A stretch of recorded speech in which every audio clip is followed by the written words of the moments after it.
Vamos a conversar este día con Juan José Narciso. Él es licenciado en Economía por la Universidad de San Carlos de Guatemala. Es investigador social y catedrático de la Universidad Rafael Andívar.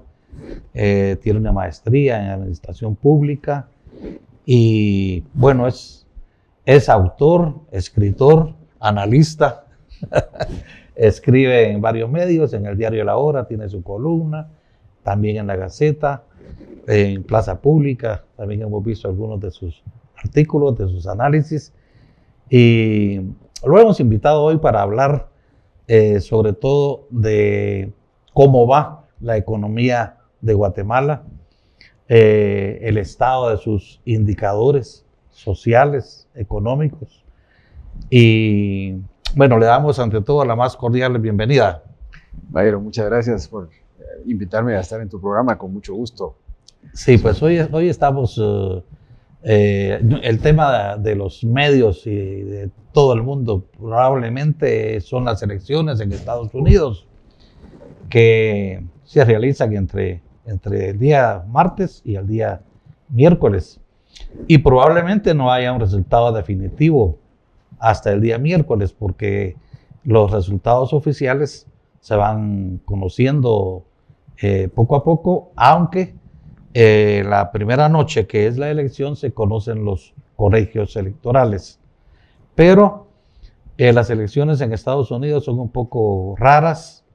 A veces el voto mayoritario es el que pierde y lo que gana es el voto de los colegios electorales. No siempre coinciden. Por ejemplo, Al Gore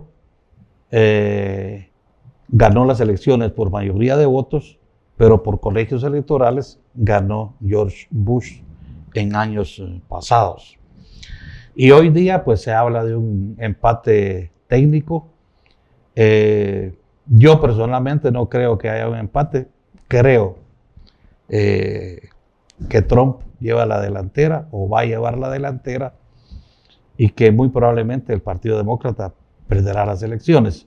Pero esto es mi opinión nada más. ¿Cuál es tu opinión, Juan José? Yo creo que las últimas elecciones han sido extremadamente reñidas en Estados Unidos, ¿no? Trump, con esta aparición nueva, creo yo que tiene un caudal electoral indiscutible. La última vez que perdió, Trump perdió con 70 millones de votos. Te puedes imaginar lo importante que es esa cantidad de personas. Creo yo que ha sufrido un desgaste considerable desde que salió de la presidencia, pero que tiene un capital sin duda político muy importante en los estados más importantes. Pero creo que el hecho de incluir como candidata a vicepresidencia a Kamala Harris, creo que le quebró también a él un espacio que él tenía bastante asegurado. Creo que fue la mejor movida, digamos, que pudo haber hecho el Partido Demócrata en ese sentido. Yo creo que va a ser muy reñido y creo que va a ganar Kamala por poco margen, poco margen, al igual que en las elecciones con Al Gore y con presidente Biden, ¿no? Dice Alfredo Jalife, un analista mexicano, su diagnóstico es: gana Trump sin fraude, gana Kamala Harris con fraude.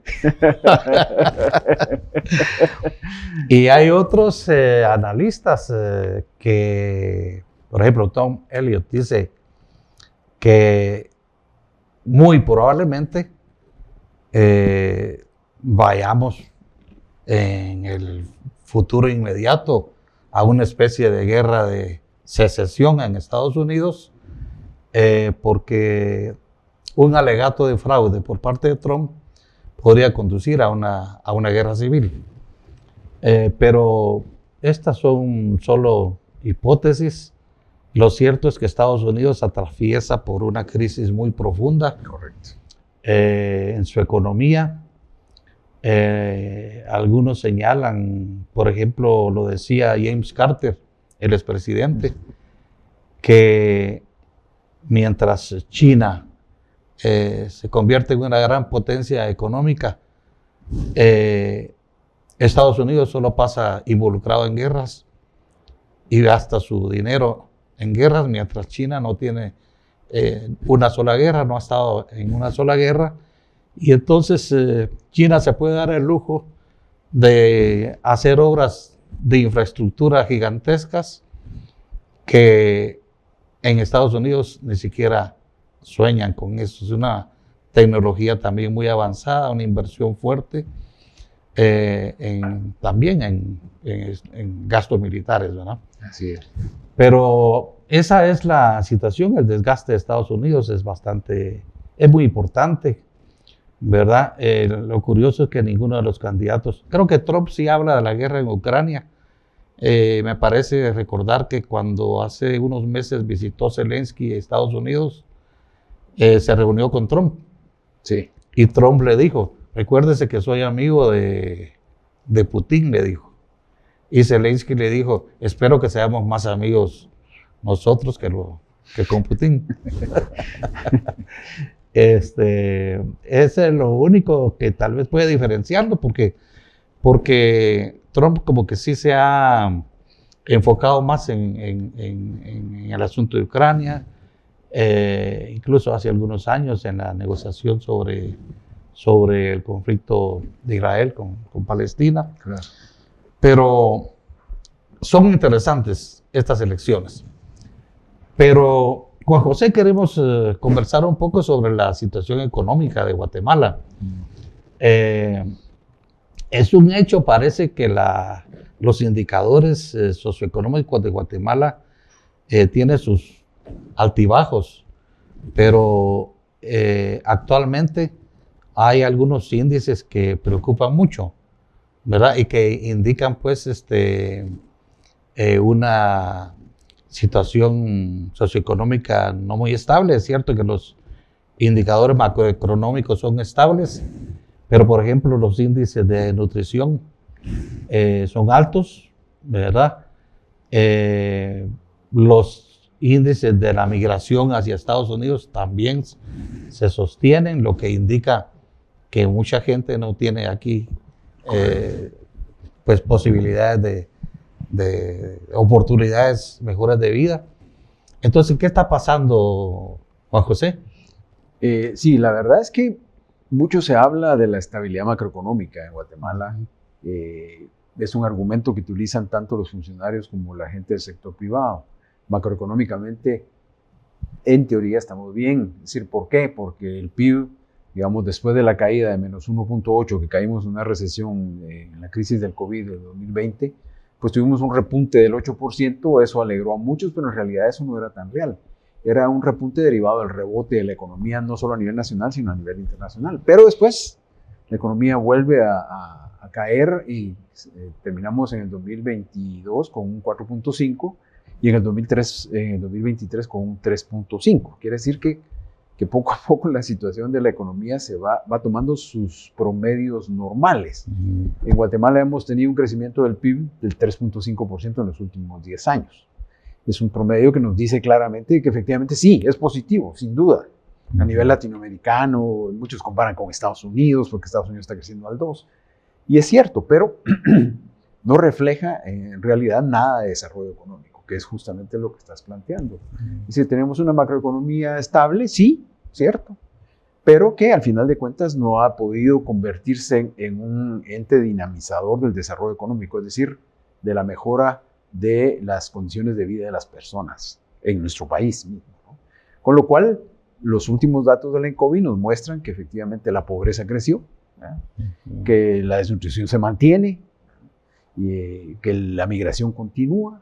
Es decir, Guatemala es como una estatua con pies de barro, ¿no? Es decir, una macroeconomía que aparenta opulencia, aparenta estar bien, opulencia, porque tal vez no llegamos a eso, pero digamos que es estable, pero al final de cuentas, los indicadores de desigualdad, de empleo, eso hay que verlo, porque también es otro dato que vale la pena mencionarlo, son realmente muy bajos, ¿no? Estamos mal en ese sentido. Sí, y no se ve por dónde el Estado impulsa políticas económicas o que En algunas regiones, como por ejemplo en el área rural, sobre todo costa sur, occidente, no se ve que se reactive tanto la economía. Es correcto. Los indicadores para el área rural siempre siguen siendo en rezago a lo que ocurre en el área central, digamos, en el área urbana. En general, todos los indicadores de informalidad, de desempleo, de desnutrición, de pobreza, se acentúan notablemente en el área rural. En diferentes lugares más que en otros, pero igual siempre es una condición en donde van atrás los indicadores socioeconómicos con respecto a los indicadores puramente económicos que nos dicen una economía ciertamente estable, sí, eso sin duda. Creo yo que justamente lo que habría que diferenciar son los mecanismos de intervención en cada lugar.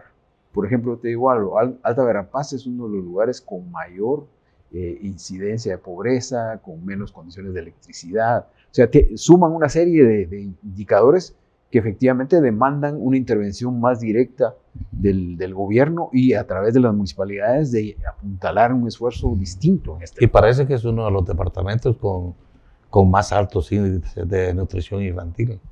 Es correcto. Alta Verapaz. Es correcto. Sí. ¿Y qué ustedes los economistas, qué sugieren cuando hay una situación así donde la economía no parece, digamos, pues levantarse? El gobierno está proponiendo, por ejemplo, un alza salarial del 10% para el próximo año. El sector privado, como siempre, cree que eso no es correcto, que eso crea inflación. Pero, ¿qué incentivos puede tener un gobierno para favorecer un mayor crecimiento de la economía en los niveles más bajos? Más bajos, sí, pues, ¿verdad? En los sectores más vulnerables, sí. Mira, efectivamente, creo que la oportunidad está en este gobierno. Creo que el gobierno tiene la oportunidad, hoy que el presupuesto ya lo van a hacer ellos, ¿verdad? Digamos, ya van a tratar de conseguir los votos necesarios para poder tener el presupuesto que ellos consideran que es oportuno. Creo que deberían de plantearse intervenciones directas. En el caso del Ministerio de Desarrollo, el Ministerio de Desarrollo tiene la oportunidad de hacer cosas en el área rural que permitan mejorar esas condiciones. Con esto no te quiero decir que en 4 años se van a resolver las cosas, pero sí se pueden empezar a sentar las bases para intervenciones que permitan mejorar las condiciones de vida de las personas. Aquellas famosas programas sociales que creó la UNE en su tiempo, es decir, algunos de esos tenían sentido. El problema fue que los politizaron y con eso los acabaron, pero en realidad ahí yo creo que lo de las transferencias monetarias condicionadas puede ser una alternativa que puede contribuir. Es decir, no es la única, porque tampoco hay que decir que sea la única, pero sí puede contribuir a mejorar un poquito las condiciones de vida de las personas. Creo que el gobierno tiene también la capacidad de recrear condiciones de inversión en ese país, este gobierno, ¿no? Porque en realidad esto se habla siempre, pero nunca se hace. Tenemos inversión extranjera directa por alrededor de 900 millones, sube en el 2021 a 3.500 millones, pero es falso porque es por la venta de Telefónica, entonces se incrementa a 3.500, pero en realidad sigue siendo el mismo, y de ahí sube a 1.4 y 1.5, es decir, no hemos subido mucho en inversión extranjera directa. Es decir, la macroeconomía es suficiente para crear condiciones para la inversión. Creo que no. Hay que buscar otros mecanismos, ¿no? Y yo creo que el gobierno tiene la posibilidad de hacer intervenciones más directas. Mejorar el salario sin duda es importante. Recuérdate que el salario mínimo en Guatemala es extremadamente bajo. Sí, muy bajo. Es extremadamente bajo. A veces se observa una tendencia en el gobierno actual a impulsar medidas asistencialistas. Por ejemplo, ese bono que se está otorgando de 1,000 quetzales a algunas familias, por cierto, se dio la primera distribución en Senaú hace unos pocos días, pero hay mucha gente en el área rural que está a la expectativa de si van a recibir los 1,000 quetzales de bono. Probablemente muchos ya habrán hasta prestado ese dinero seguro sí, de que lo van a recibir. Pasa. Entonces, o algún otro tipo, uno a veces observa que en aldeas se regalan bolsas con víveres también, pero no sé hasta qué punto, inclusive las remesas, yo tengo mis dudas. Probablemente la inversión de las remesas cambie de un lado a otro, porque yo veo, por ejemplo, en Oriente miro que hay mucha pujanza, ¿verdad? Es decir, que las remesas ahí como que tienen una inversión, pues, con una orientación diferente. En otras áreas, por ejemplo, en la costa sur, yo miro que las remesas no están contribuyendo al desarrollo de las comunidades, ¿verdad? Comunidades que están abandonadas, que no tienen caminos, que no tienen agua potable, mucho menos alcantarillas, que no tienen luz eléctrica, y una situación muy integral en donde se observa pues, que no hay posibilidades de desarrollo. Y es donde la gente opta por irse para los Estados Unidos. Pero el retorno ya uno no ve, como que la gente gasta. Yo les digo que son las licoreras las que están haciendo capital y las empresas telefónicas, pero no se ve desarrollo. Entonces, digamos, esas acciones asistencialistas, a veces, no sé, creo que hasta son negativas, pero yo veo a veces como que, ojalá que no, pero como que en el gobierno hubiera esa tendencia asistencialista. Pues mira, yo creo que esa intervención no resuelve, eso está claro, ayuda, no resuelve. Yo creo que pasa por todo un esfuerzo de los gobernantes de generar justamente proyectos que propicien la incorporación de mano de obra calificada y no calificada. Un enorme proyecto de infraestructura, caminos, puentes, carreteras, alcantarillado y todo esto, eso contribuiría ciertamente a incorporar mucha gente al trabajo. Y eso es más alentador que una cuestión asistencialista, que efectivamente es poco, es en un momento, no dura mucho. Las bolsas, aquellas solidarias famosas que existieron en algún tiempo, duraban 15 días. Yo hice un estudio de esto y dieron 15 días la bolsa y se otorgaron 3 en el año. O sea que lo que le resolviste fue 3 meses. ¿Y qué hicieron el resto del tiempo? O sea, ese tipo de cosas es las que hay que analizar. Creo que también tenemos una gran debilidad en bases de datos como para decir quiénes son los pobres, ¿cierto? Eso es otra cosa. Lo que se hizo en el 2020 con lo del COVID evidenció que efectivamente ni las MUNIs ni el gobierno central tienen datos sobre quiénes son las personas que efectivamente necesitan. Recuérdate que se fueron por el contador de luz, y eso tenía problemas porque el dueño quería la plata, a mucha gente como nosotros les llegó que eran beneficiarios de ese bono sin merecerlo, ¿no? O sea, ese tipo de cosas no hay tampoco, no hay una base de datos que efectivamente permita evidenciar quiénes están en esas condiciones. Se sabe que hay una pobreza enorme, eso sí, pero ¿quiénes son? Ese es otro problema.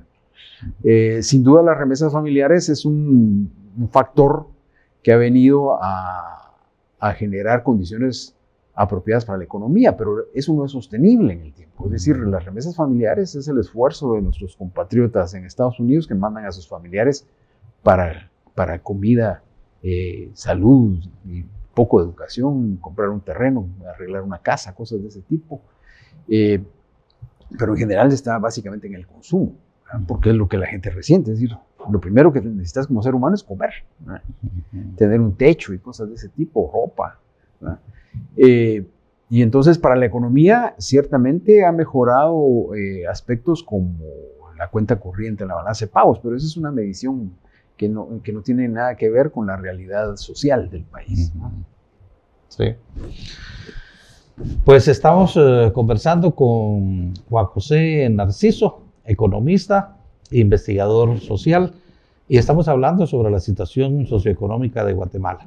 Vamos a un receso y volvemos en un momento.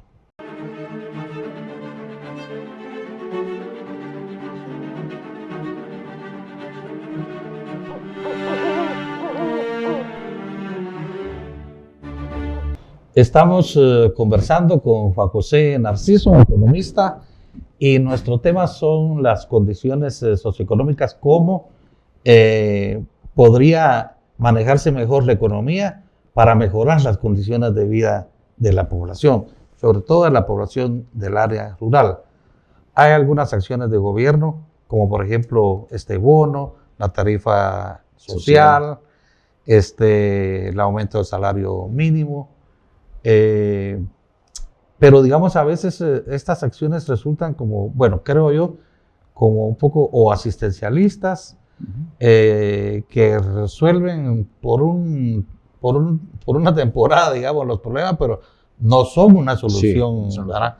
Porque hay países que han logrado avances muy importantes en el combate a la pobreza, pero, por ejemplo, en China en 10 años erradicaron la extrema pobreza.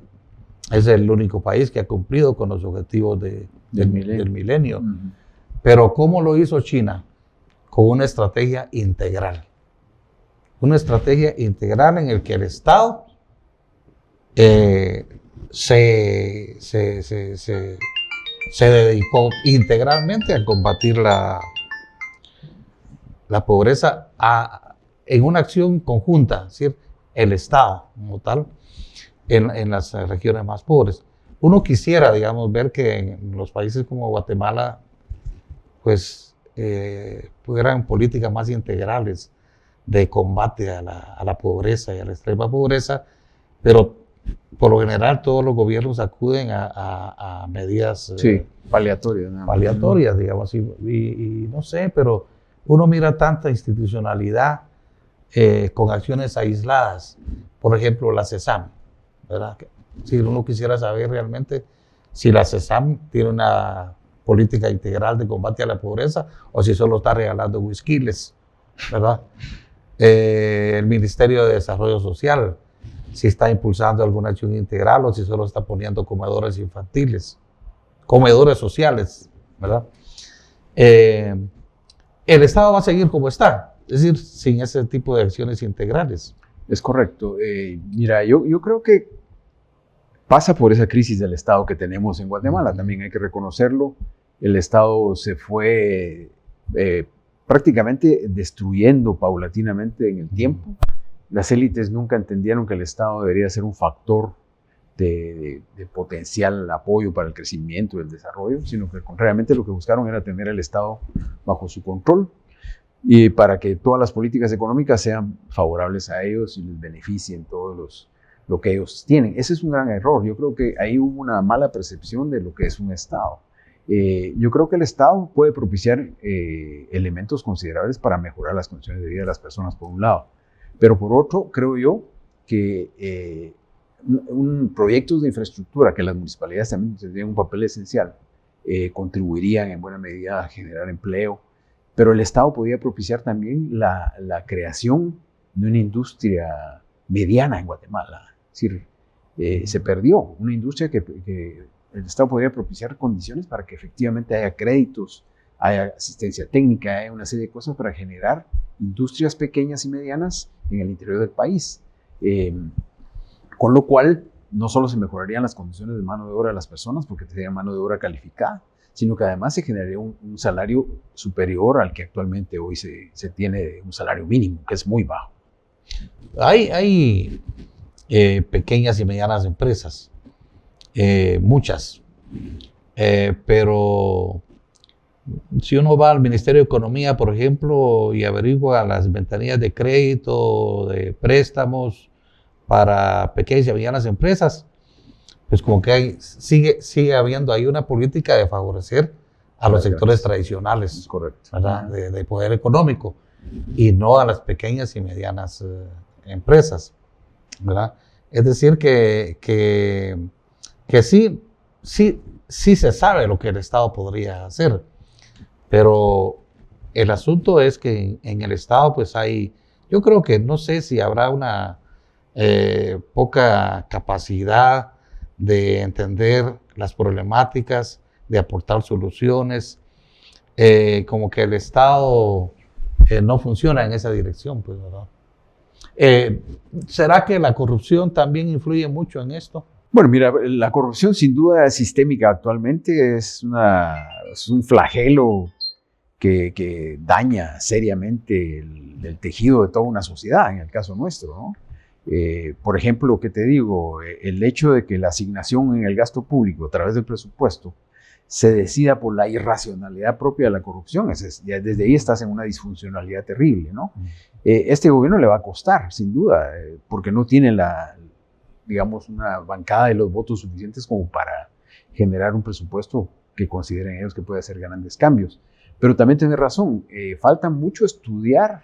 Aquí en Guatemala también hay clichés que se dicen todo el tiempo y que ya está sobreestudiado y todo lo demás. No es tan cierto. Esto de las MIPYMES que vos mencionas, lo que yo te decía es de la industria mediana y ligera, es decir, un grado superior al comercio y a la agricultura, sino industria en general, ya que se generara una red de cadenas de industria en Guatemala propiciaría mayor empleo. Pero creo que eso el Estado tampoco lo hace. Es decir, no tiene esa capacidad de haber estudiado, pero puede generarlo. Creo yo que la población con una buena dotación de bienes públicos, pero una adecuada, buena, que la gente efectivamente pueda ser beneficiario de eso. Que te hablo de los tradicionales o los de primer orden, que sería salud y educación. Tenemos un montón de gente que se queda en el camino en la cuestión educativa del sector formal. Salud no tiene la capacidad de llegar a todos lados. Y de ahí hablar de seguridad ciudadana, de seguridad social, de vivienda, de medio ambiente que debe de mejorarse. La situación en el medio ambiente en poco tiempo puede ser que genere situaciones muy adversas para Guatemala. Entonces creo que por ahí anda. También otro problema que se observa es la orientación del presupuesto, digamos, la orientación del recurso financiero del Estado. Hace muchos años, el Infón, por ejemplo, tenía la capacidad de estar en los departamentos y de trabajar con las municipalidades en la determinación de las prioridades del gasto, ¿verdad? Trabajaba, coordinaba, supervisaba. Correcto. Tenía un rol muy importante. O por ejemplo, no solo el Infón, Segeplan también tenía un rol muy importante en la orientación del gasto público. Pero ahora el gasto público es muy caprichoso, muy discrecional, ¿verdad? Uno observa, por ejemplo, yo iba para Oriente hace unos días y miraba aquellos arcos que los alcaldes están poniendo en las entradas de los pueblos. Son unos arcos faraónicos, ¿verdad? Que deben tener un costo importante. Seguro. ¿Verdad? Y probablemente ese sea un gasto innecesario. Innecesario, sí. Pero entonces, en general, como que la orientación del presupuesto, a dónde van los recursos del Estado, o puede ser también la dispersión. Por ejemplo, yo no sé hasta qué punto los COCODES tienen la capacidad de manejar 16 mil millones de quetzales, ¿verdad? Sin esa capacidad de ejecución, de determinar prioridades. Yo creo que el Estado en ese sentido como que ha perdido su capacidad, digamos, central, digamos, ¿verdad? De orientar el presupuesto, sí. de orientar el desarrollo. Sí, mira, las finanzas públicas tienen 3 elementos que son importantes: la tributación o recaudación, la asignación presupuestaria que termina en el presupuesto y la redistribución. Voy a dejar la estabilización de lado porque ese es un tema puramente macro. Pero digamos, en esos 3 momentos tenés grandes disfuncionalidades. Tenés una estructura tributaria regresiva, es decir, donde predominan más los impuestos indirectos que directos. En donde hoy la SAT ciertamente ha tenido un mérito, y es importante decirlo, de que ha mejorado la recaudación, pero ya empezó a caerse. Es decir, empezó de 10 a 8 y ahora posiblemente llega a 5. Es decir, esa recaudación ya tuvo un tope. ¿Pero por qué? Porque no se ha querido tocar la estructura. Es decir, lo que se ha mejorado es la recaudación. Y a muchos no les interesa tocar la estructura porque efectivamente es mala palabra en Guatemala hablar de impuestos. Pero creo que hay que hablarlo. Yo creo que es necesario hablarlo. Principalmente el impuesto sobre la renta, que es uno de los ejes en cualquier país desarrollado. El impuesto sobre la renta es el que marca la pauta de la recaudación. Ese es uno. Lo otro es la asignación presupuestaria, que te digo cae en la ilógica de la corrupción. Es decir, yo distribuyo la plata en función de los alcaldes, de los diputados, de las empresas que están interesadas. Entonces, al final de cuentas, no hay prioridades, no les interesa, hay que decirlo muy claramente. Los diputados no les interesa, y a los funcionarios que han estado en los últimos 12 años y bueno, en varios años, no les ha interesado a la gente. Lo que les interesa es ver cómo retorna plata para hacer fortuna, que es lo que hizo Yamatei flagrantemente, no lo hizo Otto Pérez, todo lo han hecho, o Jimmy Morales. Entonces, en esa fase de asignación, falta justamente establecer cuáles son las prioridades. Había un sociólogo argentino que se llamaba Guillermo O'Donnell y él decía, primero hay que establecer qué sociedad queremos para ver qué Estado necesitamos. Y eso aquí en Guatemala no lo tenemos. Aquí la discusión no es sobre qué sociedad queremos, que es el primer elemento que deberías de resolver, ¿verdad? En los países nórdicos, ningún niño trabaja, es un punto. Es decir, la sociedad nórdica no va a trabajar ningún niño. Ahí estás estableciendo qué sociedad querés. ¿Y qué va a hacer el niño? Estudiar. Y aquí va la plata para la educación. Entonces, ese tipo de discusiones no los hemos tenido. Y luego lo más importante, Byron, la redistribución. Es decir, todos estos millones que se hablan y se discuten en el Congreso, pero es para ver cuánto me va a quedar yo y cuánto me van a dar. No es eso, es en qué se convierten esos millones. ¿Qué obras dejan? ¿Qué programas instituyen? ¿Qué actividades dejan establecidas? Que efectivamente contribuyan a crear un conjunto de bienes públicos que beneficien a la población en el interior principalmente. Yo di una conferencia como a 100 y pico de soldados que iban a ir al Congo hace poco, unos 3 meses. Y bueno, a la conferencia le pusieron La Guatemala que queremos, se llamaba y entonces desarrollé la plática y al final hicieron varias preguntas, pero a mí me sorprendió mucho la pregunta que hizo un soldado. Me dijo, mire licenciado, ¿por qué Guatemala no tiene tren? Me dijo.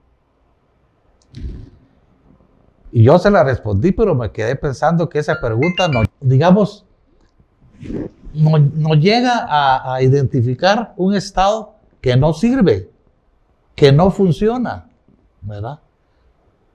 Porque yo, por supuesto, no le pude dar una respuesta así muy como la podría dar en privado, pero sí significa mucho, pues, es decir, ¿por qué un país no puede tener una obra de infraestructura de tal envergadura?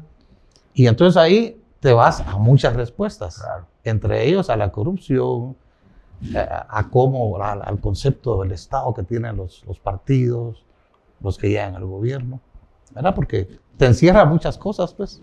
Cabalmente, uno de los economistas que ganaron el Premio Nobel de Economía ahora se llama James Robinson. Y él presentó un documento, es decir, es una entrevista, pero lo interesante es que hace alusión a Guatemala. Ah, sí, lo leíste. Y entonces dice, parece que Trump lo que no quiere es un Estado, es decir, la tesis libertaria, digamos, de destruir el Estado, de acabar el Estado y que se quede solo la economía privada. No una cuestión neoliberal, que es diferente, ¿vamos? Que esos reducen el Estado, pero sí permiten que funcione. Pero en este caso lo que él decía era, parece que Trump lo que no quiere es un Estado, y para eso váyanse a Guatemala, dice. Sí. Ahí no hay Estado, no hay impuestos sobre la renta, y entonces esas 13 familias se siguen enriqueciendo. Yo creo que parte de eso es esa discusión. Y lo dijo en el ENADE un invitado del sector privado. Fíjate. Robinson, creo. Robinson, sí, James Robinson, él es uno de ellos. Y yo creo que justamente, ¿por qué no tenemos muchas cosas? Hay que estudiar la historia para saber en dónde estamos. ¿Verdad? El tren que tuvimos fue el de la United Fruit Company, que era para sacar el banano. Debo revisar la historia de por qué no tenemos tren y te encontrás un montón de respuestas que te sitúan un Estado fallido, un Estado fracasado, un Estado cooptado. Inexistente. ¿Verdad? Sí. Un Estado sin fuerza, sin carácter, sin plata. Porque con los recursos que hay no te alcanza, pero ¿por qué no planteas una reforma a largo plazo? Tributaria. Que eso es, aquí te van a venir a pedrear con lo que yo estoy diciendo. Sí. ¿Por qué no planteas eso? ¿Por qué no se plantea una revisión de la distribución de la asignación presupuestaria? Pero seria. Es decir, vamos a seguir, porque se hace lo mismo, fíjate. Como decía Einstein, ¿verdad? Queremos resultados distintos, pero haciendo lo mismo. Sí. Si le asigna lo mismo a educación, a salud, a gobernación. Y sin un análisis serio de los resultados. Esos resultados es la redistribución. Sí, porque alguien decía, bueno, en Huehuetenango en los últimos 20 años se habrán invertido quién sabe cuántos millones. Y no solo el Estado de Guatemala, sino hasta Estados Unidos ha invertido ahí a través de diversos proyectos. Pero ¿dónde están los resultados en cuanto a que haya menos pobreza, a que no haya desnutrición, a que los caminos estén mejores, a que haya puentes mejores, etcétera? Así es como efectivamente los gobernantes deberían de vender sus presupuestos. No por los montos, sino por los resultados que esperan. ¿Vale? Para construir una sociedad distinta. Entonces yo quiero estos resultados donde la desnutrición en estos departamentos baje a tanto, en el otro a tanto, la pobreza en este baje a tanto, se introduzca electricidad en este en tanto. Eso es lo que yo quiero como sociedad. Ahora, ¿qué necesito para hacer eso? Eso se necesita esta cantidad de plata. Y entonces ya entendés más la cuestión presupuestaria. Pero si te vas porque yo necesito de 10,000 millones más. Sí, o que el Producto Interno Bruto creció a 7 puntos, pero ¿dónde está la redistribución? ¿Verdad? Y no es la teoría del derrame, vamos, esa es otra cosa que todavía la estamos esperando. No, es una redistribución del ingreso, cabalmente.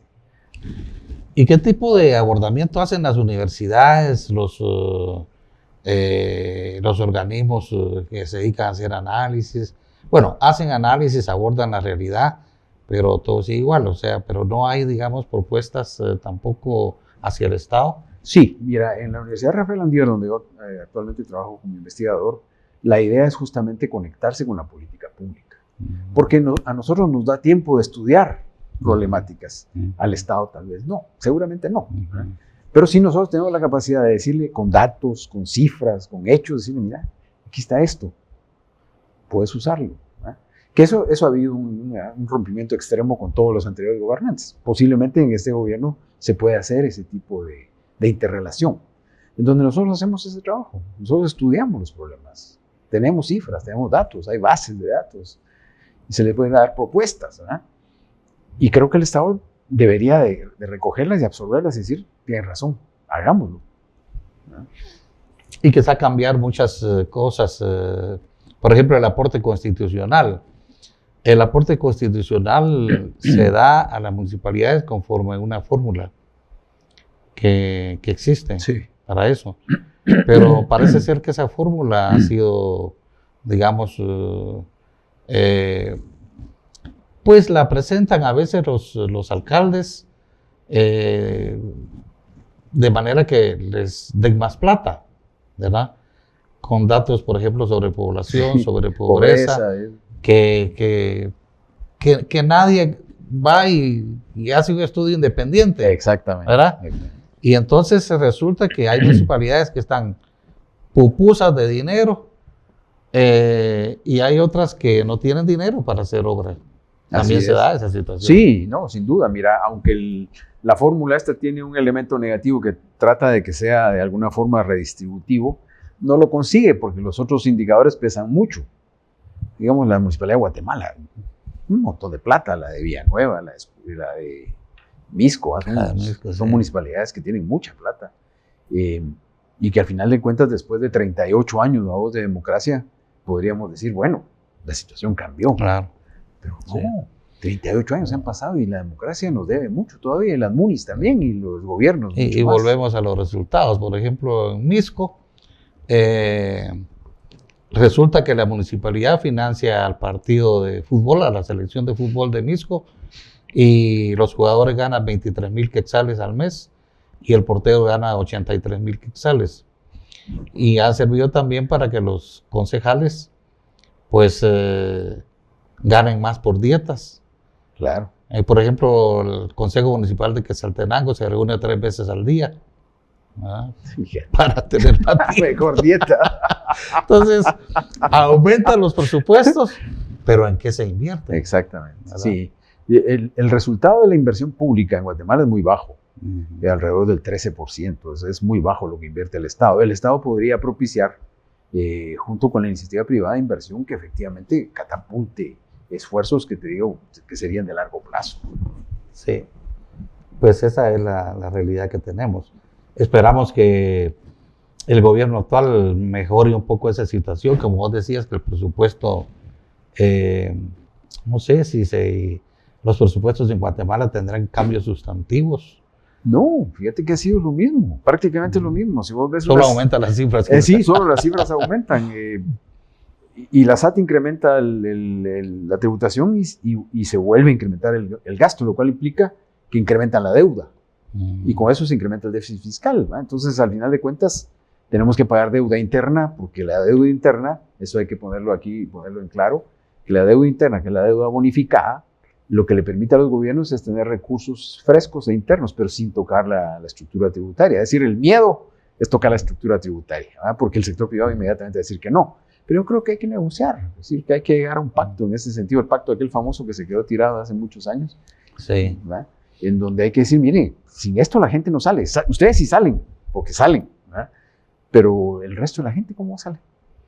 Sí, una reforma financiera también, ¿verdad? Es decir, ¿a dónde van los recursos? Es correcto, y ahí tenés que hacer un cambio en toda la reasignación, no seguir con lo mismo. Por ejemplo, tenemos un ejército que gana 2.500 millones al año. Es decir, claro, tienes que analizarlo. Y un Ministerio de Ambiente que tiene 170 millones. O sea, mientras el medio ambiente se está destrozando, pues, ¿verdad? Sí, yo creo que todos esos son cambios, pero el problema es que se sigue trabajando sobre lo mismo. Sobre lo mismo. ¿Verdad? Que no hay ese afán de reformar al Estado. Yo pensé que el gobierno actual iba a comenzar con, de repente, llamar a un grupo de investigadores, académicos, intelectuales, y decir, miren, hagamos un proyecto de reforma al Estado, ¿verdad? Porque el Estado atraviesa por una crisis es una crisis terrible. Sí. Alguien me decía que solo en prestaciones sociales el Estado debe 7,000 millones de quetzales, porque los jueces no autorizan el despido de nadie y los que son despedidos inmediatamente o en un plazo corto los jueces ordenan la reinstalación y hay gente que duran esos procesos 3, 5 años y al final los jueces dicen hay que pagarles y les pagan prestaciones, salarios no devengados. Sí, sí. Entonces, yo creo que esas son reformas del Estado, no puede, mejor disolvamos al Estado. Claro, yo creo que son justamente reformas, porque tenés que pasar a un Estado en donde efectivamente la gente tenga estabilidad, ¿eh? Que tenga todas las prestaciones de ley, que tenga estabilidad laboral y que efectivamente el Estado también permita la indemnización, que eso, ¿te acuerdas? Esa fue una discusión todavía al final de la DC que trató de impulsar la ley de compensación económica, que se perdió. La sociedad perdió ahí. Claro. Igual que el caso de Álvaro Arzú cuando canceló aquello de la medición de las emisiones de los vehículos. La sociedad perdió, porque hoy estaríamos con menos emisiones. Bueno, sin llegar a extremos, porque en Guatemala hay instituciones, por ejemplo, en la Universidad de San Carlos hay que esperar a que se muera la gente de vieja no, eso sí, para que se reemplacen. No, la crisis de la universidad es terrible en todo sentido, ¿no? Sí. Sí, una universidad que recibe el 5% fuertes recursos del Estado y que actualmente pues deja mucho que desear. Está en una terrible crisis. Su rendimiento académico, en fin, ¿verdad? Casi cooptada pues por estructuras por mafias. Mafias, ¿verdad? Sí. Bueno, pues entonces, muchas gracias, Juan José. ¿Algo más que quieras agregar? No, pues yo creo que este tipo de discusiones deberían ser discusiones abiertas en foros, ¿verdad? Que permitan el debate, aunque uno tenga diferencias con otras personas de a dónde querés ir y todo lo demás. Yo creo que es fundamental ese tu programa, porque creo que abre el debate. Bueno, muchas gracias, Juan José. Gracias a ustedes por su atención y nos vemos la próxima semana.